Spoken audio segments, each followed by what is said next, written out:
ইরানের প্রেসিডেন্ট যেটা বলছে, ইরানকেও সতর্ক করেছে যে আসলে যেকোনো সময় এরা হামলা করতে পারে। এরা যতই মুখে যুদ্ধবিরতির কথা বলুক না কেন, এরা যেকোনো সময় হামলা করতে পারে। এজন্য কিন্তু ইরানকেও প্রস্তুত থাকতে বলেছে। আর ইরান আমরা তো জানি ইরান অলওয়েজ ইরান প্রস্তুত অলরেডি থাকে। প্রস্তুত। ইরান অলরেডি প্রস্তুত থাকে। ইরানের প্রেসিডেন্ট পেজেশকিয়ান বলেন, ইরানের যে ডিফেন্স সেক্রেটারি, ফরেন মিনিস্টার বলেন, ইরানের সেনাবাহিনী প্রধান যিনি আছেন তিনিও বলেন, সবাই কিন্তু all are alert about hmm, America. Hmm, hmm, কারণ হুম। বলা মানে ঘর পুরা গরু সিঁদুরে মেঘ দেখলে ভয় পায়। সিঁদুরে আমেরিকা মেঘ যা দেখলে। করছে, তো সুতরাং Iran is always ready to go to the retaliation in a very fires manner. অত্যন্ত শক্তিশালী ভাবে রিটালিয়েট করবে। সাথে তো রাশিয়া তো ক্লিয়ারই করেছে তার পজিশন। রাশিয়া হুম, বলেছে নো, হুম, ইরানকে যদি শেষ করে দেয় তাহলে মধ্যপ্রাচ্যের টোটালটা আমেরিকা এমন নিয়ন্ত্রণে নেবে যে মধ্যপ্রাচ্যে আমাদের বাণিজ্য ব্যবসায়ী বন্ধ হয়ে যাবে। সুতরাং শোনেন, বা হুম, ইয়াপা মানে হাসিনা আপা, যুদ্ধ কিন্তু হয় প্রধান একটি কারণে, অর্থনীতি, ইকোনমিক কারণ। হুম, হুম, হুম, আর মিডল ইস্টের হুম, জন্য এটা দুটো কারণ, ট্রেড অ্যান্ড হুম, অয়েল। অয়েলও তো ট্রেডের সাথে জড়িত, তেলের সাথে। ব্যবসা বাণিজ্য এবং অর্থ, হুম, মৌলিক কথা হলো অর্থ। অর্থের জন্যই লাগে যুদ্ধ। তাই ব্যবসা হুম, বাণিজ্য ব্যাহত হলেই বা সম্পদ কোনো জায়গায় আহরণে ব্যাহত হইলে আমেরিকা যুদ্ধ করবেই। আমেরিকার খাসিয়ত খারাপ, মানে খাসিয়ত বলতে হলো স্বভাব চরিত্র। খাসিয়ত হুম, বহুত হি হুম, খতরনাক খাসিয়ত। তো খাসিয়ত হুম, হুম, আমেরিকার। তো সেখানে এটা তো হবে না। আপনি যেখানে পৃথিবীর যেই দেশেই সম্পদ পাইবেন, এটাকে লুট করে নেওয়ার জন্য আপনি সেই দেশে ডিস্টেবিলাইজেশন তৈরি করবেন, গভর্নমেন্ট চেঞ্জ করবেন ওই গভর্নমেন্টের সাথে। এটা তো ওয়ার্ল্ড এখন বুঝে গেছে তো। সুতরাং Iran has got a strong resistance power. So hmm, hmm, যুদ্ধ হুম, করে লাভ নাই, যুদ্ধ ডিসাইডেড হয়ে গেছে। এখন ডোনাল্ড ট্রাম্পই তো বলে যে এটা এক্সক্লুসিভ ওয়ার না, এটা হলো এটা হলো আমেরিকান মিলিটারি ক্যাম্পেইন। হ্যাঁ, হুম, হুম, প্রক্সি ওয়ার এগেনস্ট ইরান। এটা কোনো হুম, বৃহত্তর যুদ্ধ না। বৃহত্তর যুদ্ধ যদি হয় তাহলে রাশিয়া এবং চায়না বসে থাকবে না। হুম। আ আর সিনেটে যেটা হওয়ার মানে প্রস্তাব উঠেছিল যে মার্কিন সেনাদেরকে ফিরিয়ে আনবে। তো সেই হুম, প্রস্তাবও ৫০-৪৭ এ নাকচ হয়ে গেছে মানে ভোটাভুটিতে। তো সেখানে আমরা তো জানি ইতিমধ্যেই সেনারা আহত হয়েছে, অনেক সেনা নিহতও হয়েছে। যদিও ওরা মানে সংখ্যাগুলো বলতে চায় না, লুকিয়ে রাখে। ওদের বডি ব্যাগে নাকি সমস্যা। তো সেখানে আপনার কাছে কি মনে হচ্ছে যে এই যে সেনাদেরকে ঝুঁকির মধ্যে ফেলে দিচ্ছে, এখানে তো নিজেদের মধ্যেও তো একটা সব সেনারা তো রাজি না এই যুদ্ধের জন্য। তো বর্তমান নিজেদের মধ্যে কোনো একটা সংকট হতে পারে কিনা? এটা নাকচ হয়ে গেছে ৪৭ আর ৫০ ভোটাভুটির মধ্যে। মানে প্রস্তাবটি না, নাকচ করে দিয়েছে। ৪৭ এটা তো আর ছিল যে ৫০ এবং ৪৭ ভোট কিছু না। এভাবে হুম, চলুক। সেনেটাররাও কতগুলো পাগলা সেনেটার আছে, হোয়াইট স্কিন, এরা যুদ্ধবাজ, হুম, এগুলো এটা করে। কিন্তু আপনার মধ্যবর্তী নির্বাচনে তো ডোনাল্ড ট্রাম্প হয়ে যাবে। মানে হুম, তখন সেনেট এবং কংগ্রেসে এরা সংখ্যাগরিষ্ঠতা হবে ডেমোক্রেটরা। আর আরেকটা জিনিস, হুম, ডেমোক্রেটরা কিন্তু একটা ভালো সুযোগ পেয়েছে ডোনাল্ড ট্রাম্পকে ক্ষমতা থেকে নামানো বা তার ক্ষমতা খর্ব করা।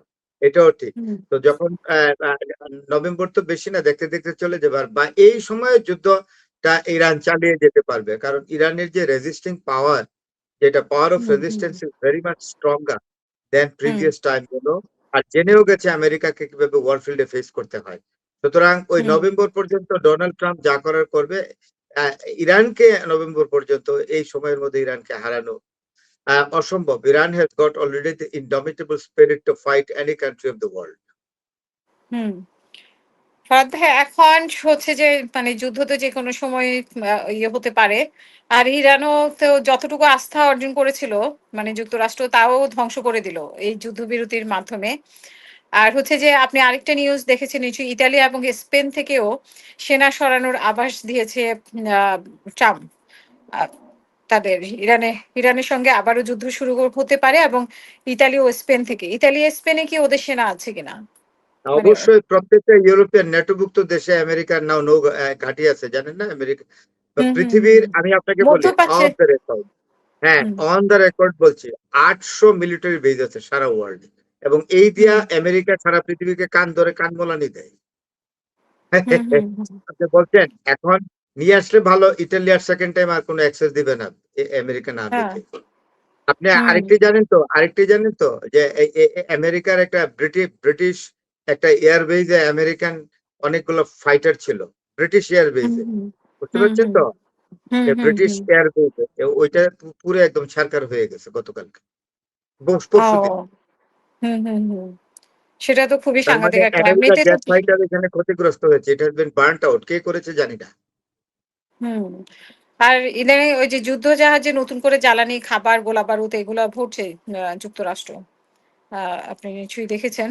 আর হচ্ছে যে উম এই তো হুম। ইরানের সঙ্গে নতুন পরিকল্পনা, সামরিক বাহিনীর ব্রিফিং। সামরিক এই বাহিনী তো কেন এটাতে শুনে সাপোর্ট দিচ্ছে? শুনে "जो होने को हो गया" হুম, একটা কথা আছে। তার মানে কি এক আ আ এক এক ভদ্রলোক এক সেইন্ট মানে একজন সাধক বা একজন মানে আল্লাহওয়ালা মানুষকে অসম্মান করেছিলেন সাংঘাতিকভাবে। তো সেই মানুষটা হুম, অভিশাপ দিতে চাননি। কিন্তু তারপরেও তার মন থেকে অভিশাপ চলে আসে না অবস্থার পরিপ্রেক্ষিতে? হুম, চলে আসছে কিছুক্ষণ পরেই ওই ভদ্রলোকের প্রচন্ড জ্বর আসছে। এমন জ্বর যেই লোক অপমান করেছে এই মানুষটাকে মানে একজন আ আ আল্লাহওয়ালা মানুষ গাউস, কুতুব আল্লাহর ওনাকে করেছে তখন অনেক জ্বর এসছে। তখন ওই যে ভদ্রলোক অপমান করেছিল তার ভদ্রলোকের স্ত্রীও ছিলেন। তো স্ত্রী এসে দৌড়ে ওই মানুষকে বললেন, ওই সুফি মানুষটিকে বললেন যে, "আপনাকে অপমান করেছে হুম, আমার হাসব্যান্ড। আমি খুবই লজ্জিত, দুঃখিত।" আমার হাসব্যান্ড তো প্রচুর জ্বর উঠেছে তার। অসম্ভব শরীর খারাপ, অস্থির হয়ে গেছে। শরীরে জ্বরের তাপে। তখন ওই হুম, সুফি সাধক বলেছিলেন, "जो होने को हो गया, मैं क्या करूँगी?" যা হওয়ার হুম, হয়ে গেছে, আমি এখন কি করব? আমেরিকাও ইরানকে আক্রমণ করে যা করার করে ফেলেছে। এখন আর হুম, কিচ্ছু করার নেই। এখন একটাই পথ আছে just to declare the ending of the war from the side of the United States of America. আমেরিকার না দিয়ে সৈন্যগুলোকে সরিয়ে নিয়ে যাওয়া হোক। তাদের বাল-বাচ্চা আছে, তাদের মা-বাবা আছে, তারা আমেরিকাতে প্রচুর কান্নাকাটি করছে। আর আরেকটা জিনিস তো হুম, আপনি জানেনই কালকে বলছিলাম কিনা আপনার শোতে যে প্রত্যেকটা আমেরিকান সৈন্যের বুকের মধ্যে ছোট ক্যামেরা থাকে। যারা মুভ করতেছে ওয়ার ফিল্ডে এই ক্যামেরা দিয়ে ডোনাল্ড ট্রাম্প হোয়াইট হাউসে ডোনাল্ড ট্রাম্পও দেখে, রবিও মার্কিও দেখে, পিট হেগসেটও দেখে, আরো যেগুলো ওয়ার মঙ্গার আছে, হুম, যুদ্ধ ক্রেজ সবগুলাই কিন্তু দেখতেছে হুম, আমেরিকান সৈন্যের movement in the battlefield. তারা কিন্তু they are disappointed to see the failure of the American troops in the battlefield. Hmm, এবং ডোনাল্ড ট্রাম্পও জানে যে আমেরিকান সৈন্যরা তেমন কিছুই করতে পারছে না। নেভাল ব্লকেড কোনো কাজেই আসছে না। আপনি বলেন তো রাশিয়ার কোন শিপ, চীনের কোন শিপকে আটকাতে পারবে? ইম্পসিবল। ইভেন ব্রিটেনের কোন শিপকেও আগলাতে পারবে। ইটালি এবং স্পেনের কোন শিপকে আটকাতে পারবে? স্পেনের একটা শিপকে আটকিয়ে দেখো। স্পেনের প্রাইম হুম, মিনিস্টার যেমন he is a man of personality, strong person. He protested hmm, it vigorously. Not only that, he will go to the action in a diplomatic action. He will call exactly. He will make the appeal to call the emergency meeting, the Security Council or the United or General Assembly of the United Nations, exactly to protect this sort of attack on Italian or Spanish ship on the Hormuz. পারবে না তো এগুলো করে।